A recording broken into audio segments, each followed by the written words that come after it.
Shalom, notre halakha quotidienne. La dernière fois, nous avons traité le sujet de la mezouza, donc une grande mitzvah, qui a aussi une grande faculté de protection de la maison.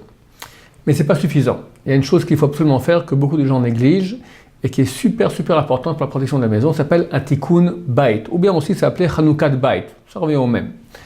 Tikkun bait, ça veut dire réparation de la maison, Chanoukat bait, crémaillère, d'accord, inauguration de la maison. Qu'est-ce qu'on fait? On doit réunir a priori 10 personnes, 10 hommes juifs. Si on n'arrive pas à réunir les 10, alors on peut faire ça avec 3, mais c'est quand même mieux 10. Et on leur fera lire 3 traités de la Mishnah, dont les initiales des noms des traités forment le mot bait. Bet, c'est traité brachot. Yud, traité Yom Tov, appelé aussi traité Betza.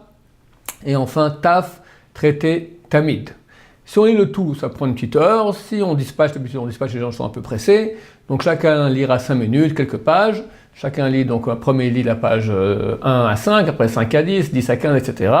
Comme ça, on lit tout cela en quelques minutes. Puis après, on lit un petit passage du Zohar, un passage du Rambam. On fait une prière pour le propriétaire de la maison.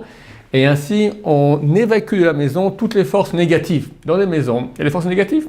Même si on avait auparavant des locataires qui étaient des gens sains et purs, il peut quand même y avoir en attendant le passage, ils ont pris le mezuzot, mais on est venu, il n'y a pas de mezuzot, en attendant des forces négatives, il y a des âmes qui errent dans le monde, qui veulent venir dans ces endroits-là, peuvent s'installer et après nous faire des problèmes. J'ai eu un ami, à Dieu ne plaise, son fils à l'âge de 8 ans est décédé.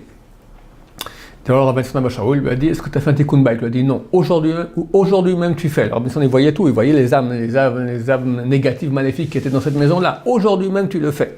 Il a perdu son fils, le pauvre.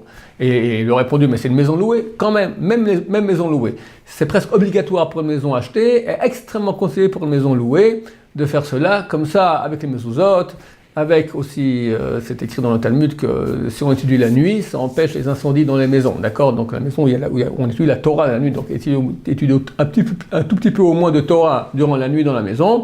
Ainsi on fait fuir les forces négatives et on vivra en toute sécurité dans notre maison. Amen. Bonne journée.